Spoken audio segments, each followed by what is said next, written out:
আজকে মামার বিয়ে খেতে আসছি ব্ল্যাক কুইন রেস্টুরেন্ট এন্ড কনফারেন্সে। রেস্টুরেন্টের ভিতরে ঢুকতেই দেখি তাদের ডিজাইন গুলো, যা আমাকে মুগ্ধ করেছে। ভিতরে ঢুকতেই দেখতেছি পাত্রী ছবি তুলতেছে, আমি আবার এই পাশে বসে দেখতেছি কাজী বিয়ে পড়াইতেছে। আমি মাঝখানে বসে দেখতেছি দুই পাশে, এক পাশে ছবি তুলতেছে আর এক পাশে বিয়ে পড়াইতেছে। ব্যাপারটা ইন্টারেস্টিং, খুবই ভালো।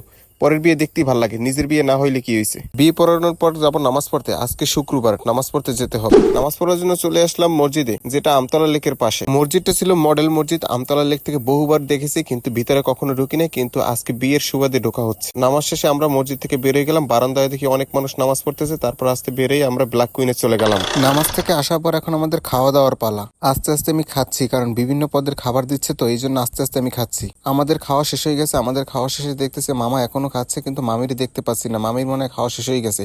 এরপর মামির বাড়ির পক্ষ থেকে যে লোকজন আছে তারা এখন খাচ্ছে মামার সাথে। খাওয়া দাওয়া শেষে মামা মামির সাথে যার যার মতো সবাই ছবি টবি তুলে নিচ্ছে। আমরা খাওয়া দাওয়ার পর রেস্ট করতেছি, দেখতেছি মামা মামি ছবি তুলতেছে। মায়ের জন্য আমরা রেস্ট করতেছি যে কতক্ষণ পর রেস্ট করার পর আমরা ছবি টবি তুলবো। আমার বোন মামা মামিরই দেখতেছে, ছবি তোলাগুলো দেখতেছে, সবাই ছবি তুলতেছে। কিছুর আয়োজন শেষে এখন দেখতেছি কনে পক্ষ বিদায় নিচ্ছে, মামার বাসায় চলে যাচ্ছে। তো আজকের মতো এখানেই ভিডিও শেষ, দেখা হবে পরবর্তী কোনো ভিডিওতে।